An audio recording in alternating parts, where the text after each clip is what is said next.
You're watching 48 Fastcast. Good Friday afternoon, everyone. I'm Liz Hurley with this 48 Fastcast, our digital version of your top headlines and a short, fast newscast. Today we start at Huntsville, where we're waiting to learn more about an apparent cutting incident taking place last night. Officials with HEMC say that the incident occurred at the Bama Inn on University Drive. We're told the victim was taken to the hospital in serious condition, but is stable right now. No word as to what may have led to this incident or if any arrests were made. If new information does come in, we'll certainly let you know. Up in Pulaski, a wild scene unfolded at the Town Square Market where a car rounded the corner and crashed right into the convenience store. The store manager says the woman driving that vehicle wasn't injured, but a customer was at the counter and was. As of right now, it's unclear what caused that female driver in the store to have that accident. Just a reminder, 48 is airing several Atlanta Braves games this year, with one game taking place tonight. The Braves are hosting the NL East leading Philadelphia Phillies at Truist Park. You can watch it live right here on 48 starting at 6:15. And because of this, our 6 p.m. newscast will be condensed. Talked last night how we would transition from focusing on the heat and the humidity to showers and thunderstorms, and we're doing that right now. As I continue to track the radar, we've had some flash flooding in northwest Alabama earlier with some very heavy rainfall. You can take a look at the radar and you got a few hit or miss scattered showers and storms, but the one strongest storm that we have right now is actually this storm right by Jones Cove. And you see this little blue and green thing right there? That's a little outflow boundary. What that is a little gust of air. And what that will do, it will likely fuel the fire for this storm to become stronger here in the next 10 minutes and impact areas from like Stevenson down to Scottsboro, just to the west of Alabama 71, and also right by County Road 244. So we're going to continue to track this here with some heavy rainfall, some gusty winds, and also some dangerous lightning with these storms. It's held down the temperatures today, those storms. A lot of 70s to near 80 degrees out there, and I'm sure that Scottsboro temperature at 90, that's a little high now that you have that thunderstorm near you. We'll keep thunderstorms in the forecast at least through the evening, patchy fog after midnight, and get ready for more storms on Saturday and Sunday with some potentially heavy rainfall. I'll have your weekend forecast coming right up. Thank you, Jeff. We are just days away from a new pickleball complex opening in Decatur. We'll tell you all about that in just a minute.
The new indoor pickleball courts in Decatur are set to open in just a few days. These pickleball courts are located at Point Mallard Park, and the players had a chance to play for free throughout June following a soft launch earlier this month.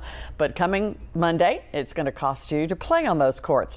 Adults will pay $5, seniors $3, no charge for players 18 and under. Leaders say the price is well worth it since those indoor courts will get people out of the heat.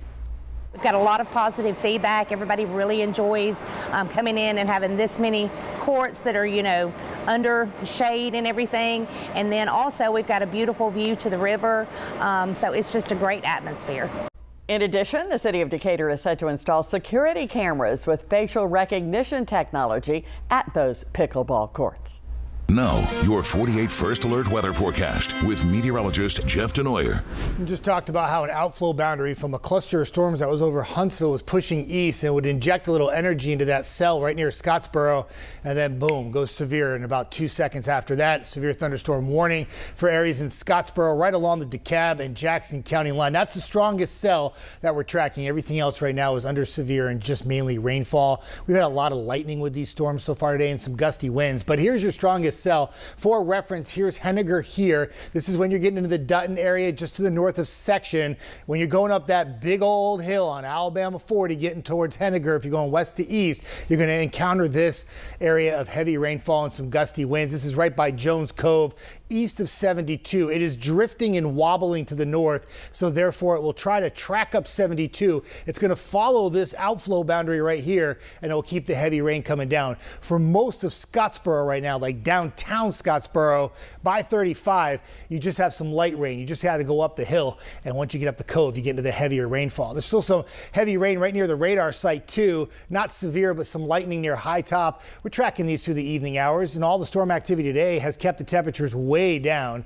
Again, that 90 in Scottsboro is way too high. There's no way it's still 90 degrees right now. A lot of 70s and low to mid 80s out there. It's still real humid. That's what's contributing to the really heavy rainfall, but it's not hot like it was earlier this week. More storms to get through, a few this evening, and then Saturday and Sunday. I think Sunday sets up to be more widespread and everybody gets a little taste of rain. Saturday, some areas may get off the hook a bit and just have some storms in the vicinity, but nonetheless, there's a chance each day this weekend that rainfall will be heavy at times with some gusty winds and a lot of lightning when the storms fire up. Rain on the roof will continue beyond the weekend. In fact, Monday night into Tuesday looks like a true old gully washer and a soaker before more rain comes in on Wednesday. The good news about the rain forecast is as we progress closer to July 4th, the holiday itself, the rainfall chance will back off a bit for Thursday and Friday, and it looks like we'll salvage at least Saturday before more rain comes back on Sunday for the July 4th weekend. But for now, take that umbrella with you. That'll do it for our Fast Cast on this Friday afternoon.